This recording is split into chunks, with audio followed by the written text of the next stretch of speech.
The first planned stop of today's adventure was Cave Hill Cemetery in Louisville, Kentucky, where I visited the graves of Colonel HARLAND Sanders and Muhammad Ali. I have never seen a cemetery with so many massive monuments, headstones, not just little rectangles on the dirt, but we're talking about big stuff. You'll see. Turn right.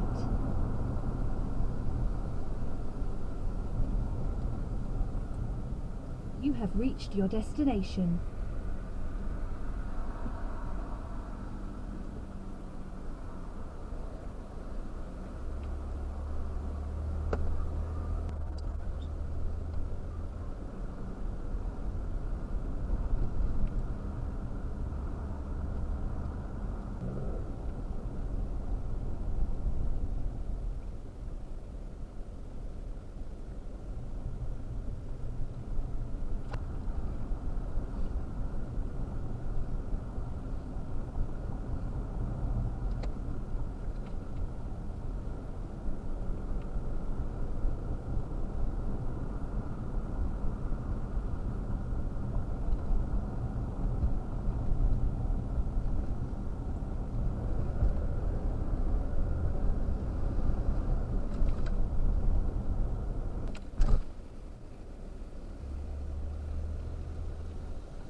Slight left, then your destination will be on the right. Your destination is on the right.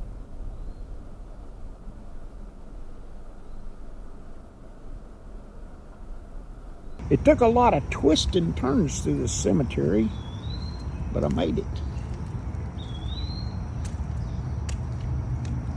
Yeah, at the Last Chance Brewery told me about this.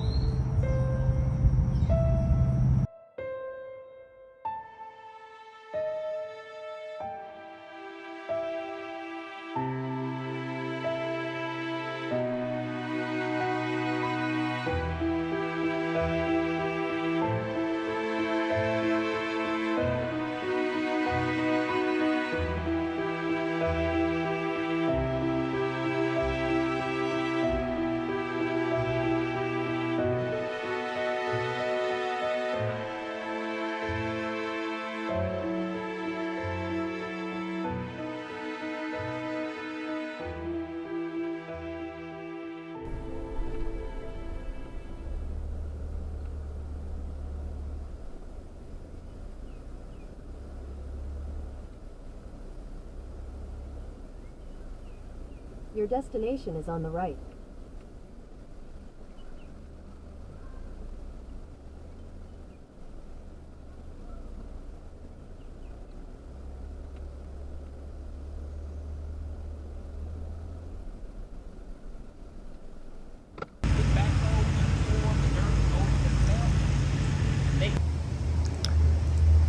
Muhammad Ali bought this whole hill so his family could be buried around him when they pass.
Got some fowl hunting Head bugs. east toward Cave Hill Road. Turn right to stay on Cave Hill Road, then turn left onto Grinstead Drive.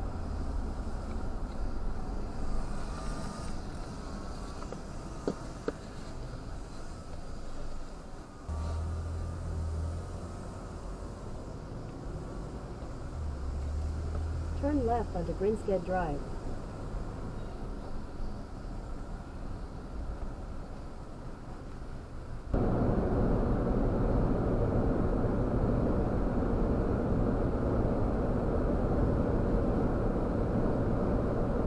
After visiting the graves of Colonel Sanders and Muhammad Ali, the only thing I had left on my bucket list in Kentucky was to meet up with a relative, a very distant relative. We're only connected by genetics through our great-grandfather Reed.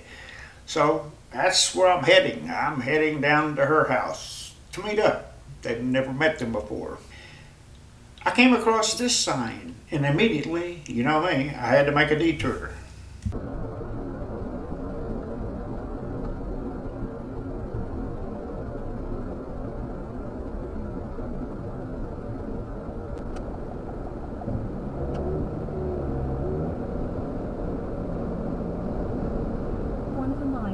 Exit right.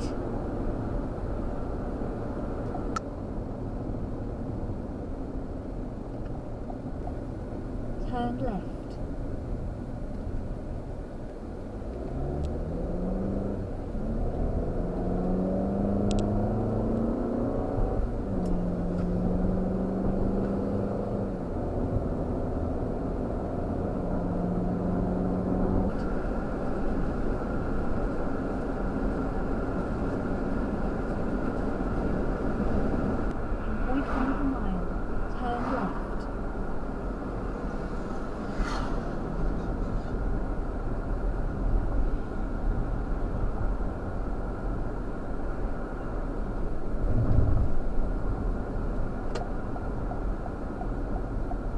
Turn left.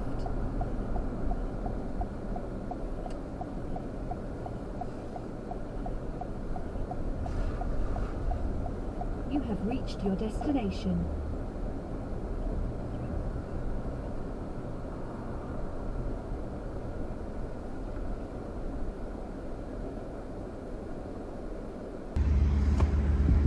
Let's just go inside and see what they got in here to look at for trains.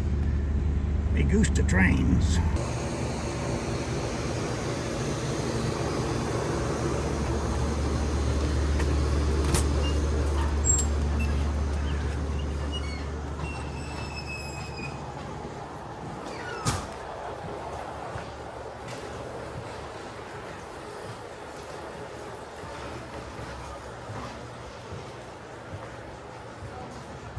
In the 70s, converted from its original configuration, an F7. That's why it's called a CF7. It means converted. It's a 1949 model, weighs about 250,000 pounds. On the north end of the train, we've got a GP9, similar vintage, built in 1950, and it weighs about 225,000 pounds. So those are the engines that pull and push our train. Well, the two engines wasn't needed for weight. No, but we do what's called a pull. We don't have a turnaround. Ah, okay, you don't have a Y. No, we don't have a Y. We don't have, So what we got here, we go north. The north engine pulls. The south engine runs idle. We get out to where we're going to stop. We switch control, brake control, and everything, and the south engine pulls us back. Okay. So this car, 1105, is actually the newest of all of our cars. Let me open up my notes here because it's hard for me to remember what all these cars were. But this one was built in this one was built in 1962 by the Morrison Knudsen Company of Los Angeles. And one time it was a self-propelled commuter car. There used to be a engineer station right there where you're standing with controls and everything. Ah, okay. That's all been taken out. It's just a big big passenger car now. It was it ran from White Plains, New York to Central Station in New York City, and we acquired it in 2005. Has a capacity of about 130 people. Is this the original configuration of it for seating and everything? Yeah, actually the original seat frames. Oh. We had new cushions made last year. It makes into a bed? But no, it just changes. Ah, okay. Well, so like if you got a group of 4 or 5 or 4, you can sit like that. If this group's private, then we can flip them over, and then they both have privacy. Ah, okay. How long were the people on this train during the ride? Well, during which ride? Our ride? Yeah. Our ride's about 1 hour and 20 minutes. Well, back at originally. Oh, it depends. At one time, this line ran all the way to New Orleans. Oh, wow. Oh, yeah. Yeah. Yeah, this is called the Lebanon branch. Right now, we're 44.5 miles from 9th and Broadway in Louisville. But yeah, at one time, this line went all the way to New Orleans. It carried the Pan American and the Hummingbird passenger trains to Louisville and Nashville. Well, obviously a food car or something on here? We have a diner. We're getting to that. Okay. Let's go this way. All right. So what we have here is a 52-seat passenger coach, number 845, built in 1950 by the Pullman Standard Company for the Southern Railway. We acquired it in 2008 from the Western Maryland Scenic Railroad. Oh, somebody shot at us. Oh, man. Oh, yeah. Yep. So, yeah, this is, are you, do you by any chance listen to Christian music? Yeah, occasionally. Are you familiar with the singing group for King and Country? No. Okay. Well, there's a movie called Unsung Hero, which is a really good movie. It's about that family that came from Australia and the 2 of the sons that formed that current Christian group. Anyway, this car was in that movie. They did all the filming around Kentucky, and actually part of the movie was filmed on this car. Cool. Yeah. So if you ever get a chance to see that movie, make sure you notice that shows the flooring and the overhead racks. All right, moving on, we're going to move into our diner, which was built in 1949 for the British Columbia Railroad. It's a 48-seat diner. We acquired it in 2007 from the Maine and Eastern Railroad. Watch your step coming across the plate there, sir. But this is a dining car. It's got a full kitchen up front. This is nice. Yes, it is a nice diner.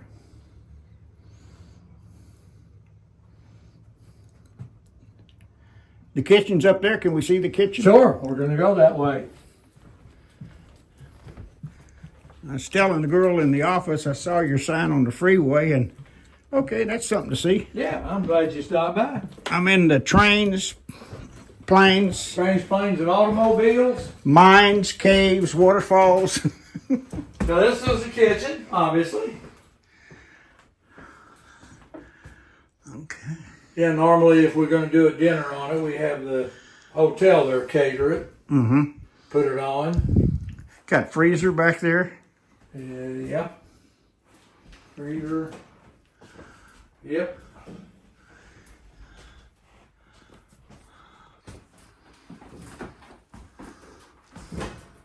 Oh, we're going. That's an exit. Yeah, we're going to go this way. We've got one more car we're going to go in before we get back off the train and move on. So this car here is a 66 passenger combination coach and generator car. Now our train cars are fully air conditioned and heated for climate control, and what provides power to the entire train, all the cars and the separate air conditioners, is this big generator in here. I love engine rooms. Well, we can't go in, but you can look in and see what's in there. That's a big generator. Yes, sir. 440 volts. So we run that during the train ride, and of course we always fire up a couple hours ahead of time to get the cars cooled down. You came on a good day last Wednesday when I did a couple of tours. It was a whole lot hotter. This train was like an oven. I try to get out and get going early in the morning. Yeah. All right, so if you'll just make your way back to where we got on.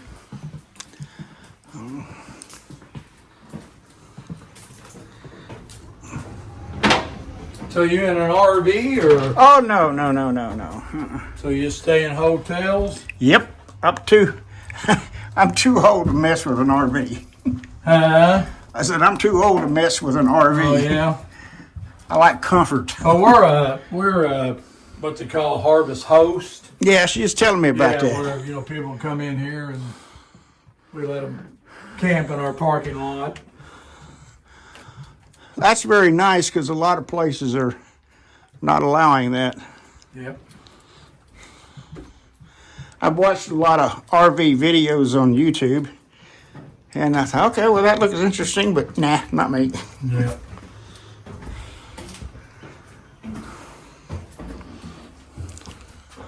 Snaking our way back to the train. Yeah. Yep.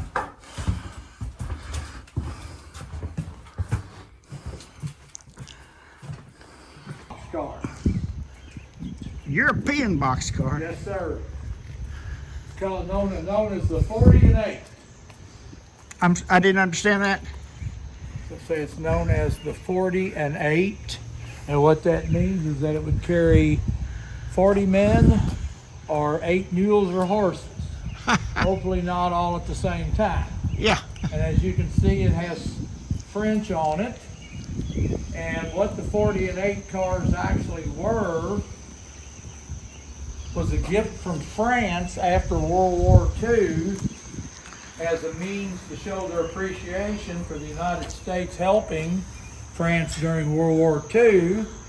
And so they donated one of these to each of the states and the Washington D.C. They were filled with art objects, non-perishable foods, just different kinds of artifacts. Like I say, they were a token of appreciation from France, and I think the other side, I believe they've got this in English. Well, this is the first time I've ever encountered one of these. There's not too many of them left. Now see on this side it says gratitude train on the ribbon on this side. But all the heralds on it are provinces of France. So yeah, that's what this is. That's a 5-foot gauge there, wide gauge.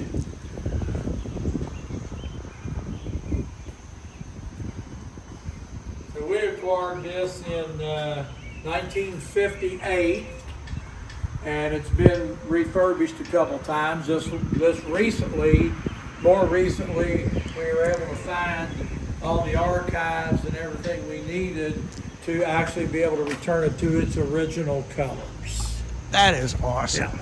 It was a lighter gray in the 90s up to 97 to 2001. The Nelson County shop class had it, and they refurbished it, and then just last year it got back to its original colors.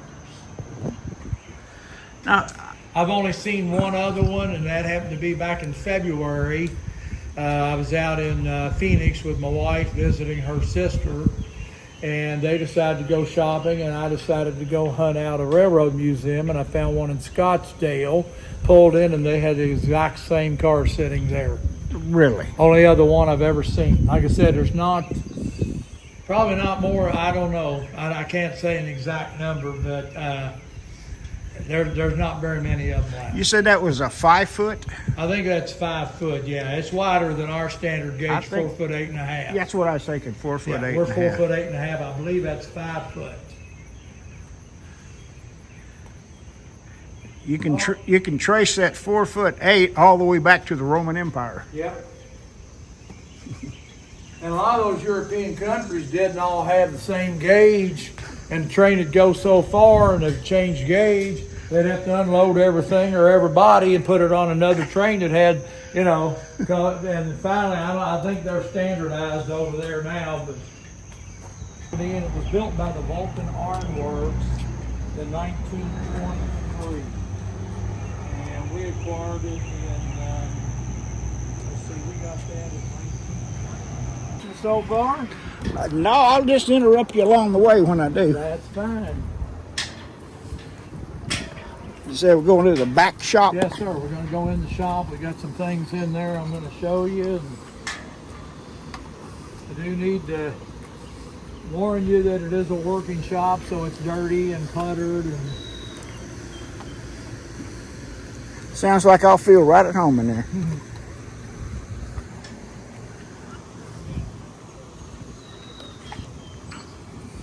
yes, it does.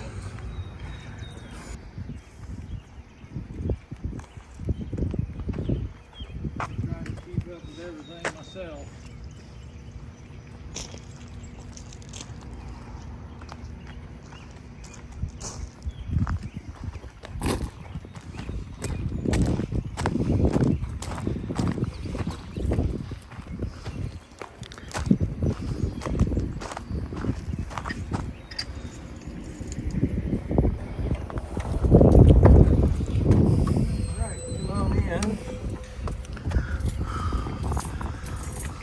First here on the right, this is a Brill car built by the Brill Company in Philadelphia in 1927. It's also called the Cardinal. And we can go in. It was run on the Frankfurt and Cincinnati line until 1952. It ran between Frankfurt and Paris, Kentucky, kind of a commuter car. It is gas operated and it has a mechanical drive. Because of its wheels and different things, it cannot be run on our rails, so it's a museum piece. But if you'll watch, Now, what, the wheels are different or something? yeah, it's got the wrong kind of wheels. Those wheels aren't approved for, you know, Railroad? for rail service. But we acquired it in 2007. What's that cartoon called with the guy's face? Thomas The Train? Thomas the Tank Engine. Oh, okay. Yeah, that's the frame of L&N 152, which is currently being rebuilt. Going through. It's every 15 years. The Federal Railroad Administration requires all steam boilers to be torn down, inspected, and rebuilt, reflued, repiped. Uh-huh. And somebody, I don't know who did that, but somebody stuck that Thomas face up there. Hey, Thomas. Yeah, this would hold 43 passengers. Worse and more seats up front here. They've been taken out, but this is where the driver sat. So this is self-powered? Yes, sir. 4-cylinder gas mechanical drive. At least one thing about a steering wheel, or about a train, you don't need a steering wheel. No, you don't.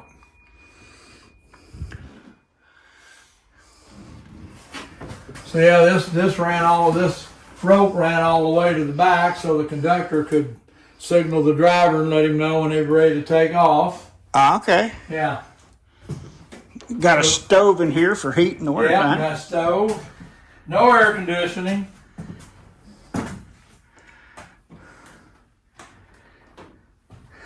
My dad had some luggage like this. Yeah, I can remember. I remember when I was a kid, my parents having luggage like that. Yep. Milk jugs.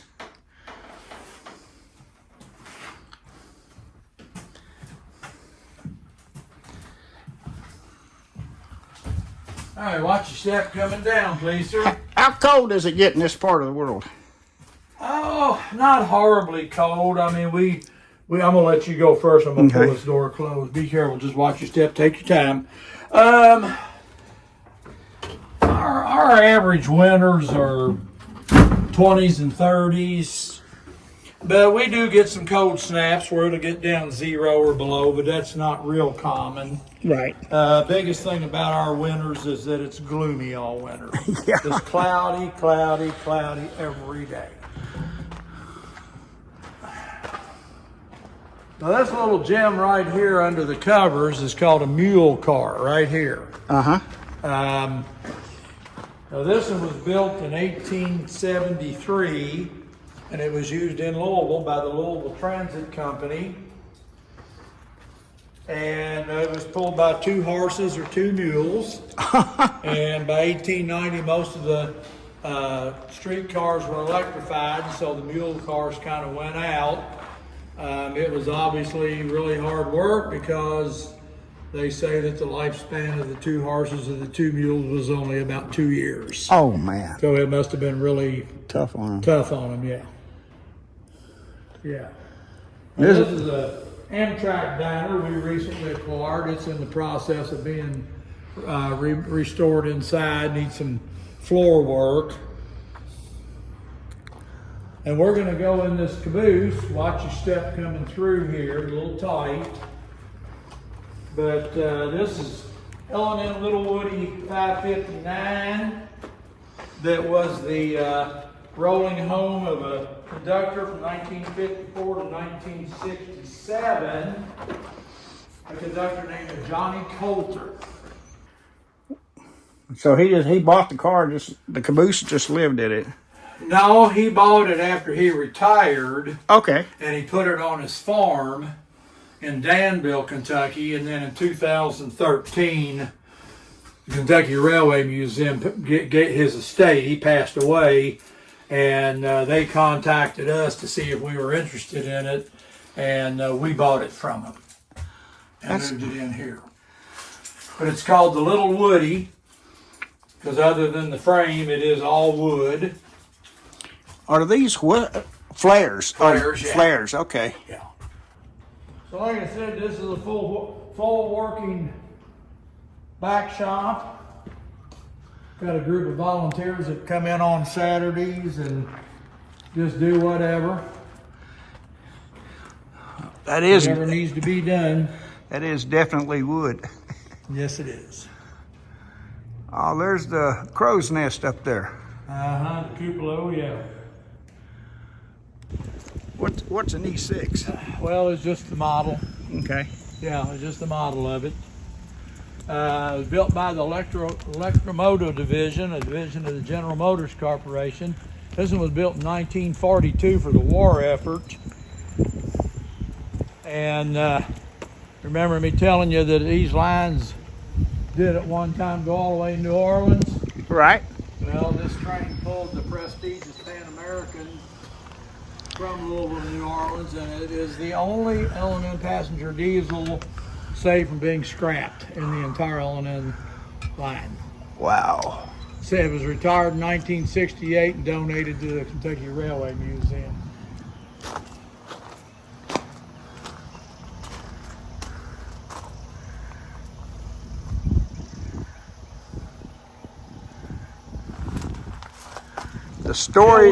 The stories these trains could tell. Once upon a time, there were as many as 15 passenger trains running through this line daily. Especially after the war, because World War II really, showed the demand for passenger service, and from then until late 1958, by August of 1958. Cars were affordable, the road system was getting better, and the last passenger train ran through. Stood for branch line, that's this one right here. And there's a town in Indiana called Monon, Indiana. This is the BL2 here? This is the BL2, yes sir. At one time there were 59 of these built. They ran on 8 different road names. And from what I understand, this one does actually operate. Right now they're having to put a new water tank in it. But from what I understand, there's only a couple of them. There's only about 13 of them still in existence, and I think there's only a couple of them that are actually still operational. This was built in specs on that.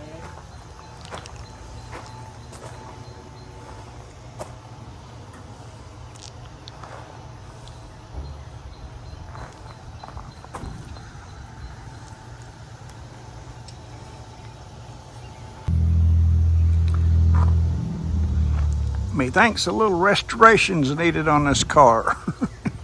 Pardon me? I think a little restoration's needed. Yeah. Yeah, this is called the Jim Crow. The Jim Crow car. Back prior to 1965, there were a set of laws, segregation laws in place called the Jim Crow laws. Uh-huh. And so this car was for segregated travel with blacks and whites. The center section was the baggage compartment, and the separate sections were for blacks and whites.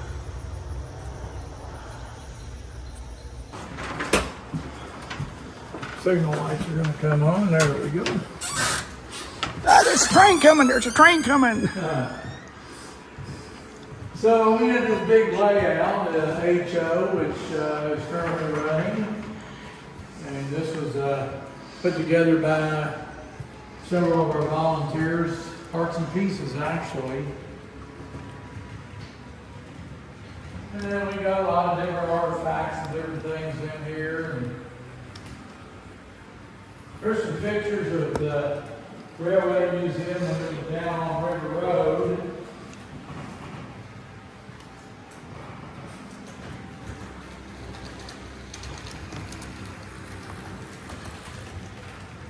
Some of the flooding.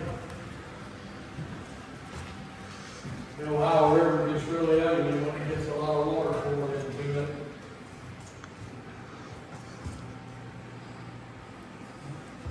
Here you can see some pictures of some of our equipment underwater.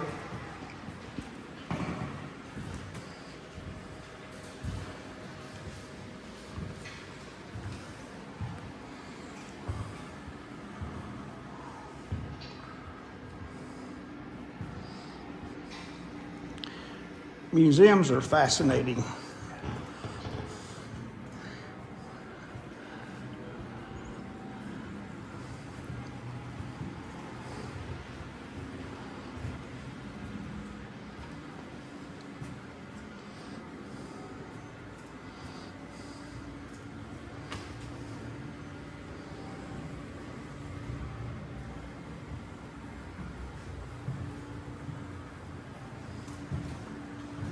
Well, you got any other questions for me? Not yet. All right, well, I'm going to show you this if you'd like to look through this. All right. Give me a second. I'll wander back over there. I said, give me a second. I'll wander over there. Okay.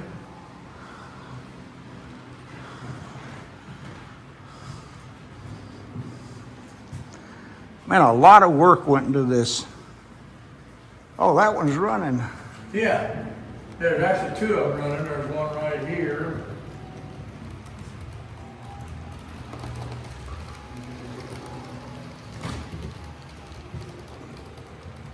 And then there's another one over here running. That one goes all the way around. And then that one, these two here, is main. I think this is an old time clock. It is. And the box right there, that metal box up here in front of the bike, that's where they brought their time cards in. First company I worked for was Simplex Time Recorder What? Company. Simply.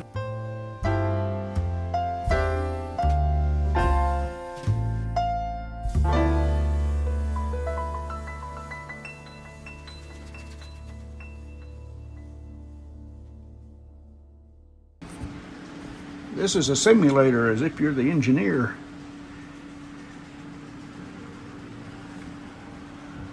Navigating the train. That's really cool.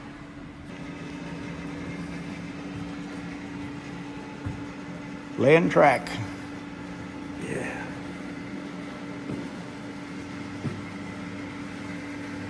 Yep. You ever heard the term Gandy dancer? Okay. That may or may not technically be what those guys in the pictures are, but sometimes you get an opportunity to just Google Gandy Dancer. And what they would do, they would build sections of track, like a 15, 18 foot long section, the whole thing, ties and everything, and then a whole group of men with pry bars, and they had a cadence, and it was called the Gandy Dancers Ball. And they're there working together with those push bars and pry bars, working that section into place. Wow. Yeah. Well, sometime you get a chance, just Google Gandy Dancer. Gandy? Gandy, G-A-N-D-Y, Gandy Dancer. Gandy Dancers. Yeah. I'll do that.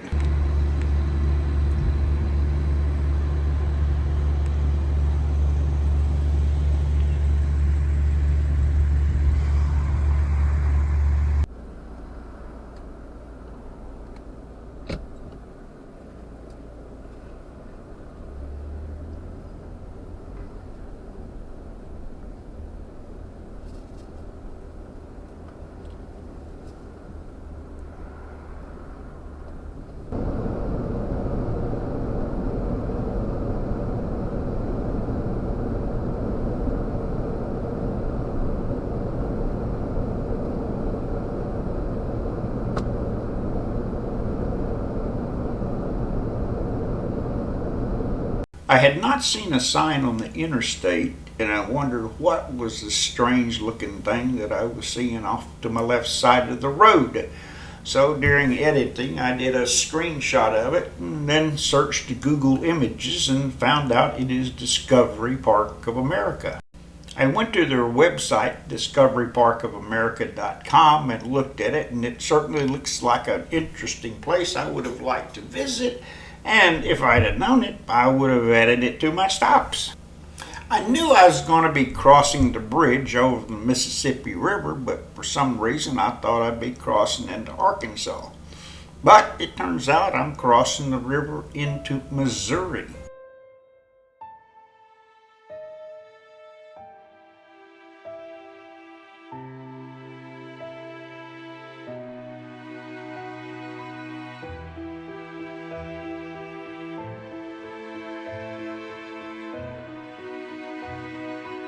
Well, now look carefully. Here's your sign, Missouri state line, right in the middle of the Mississippi River.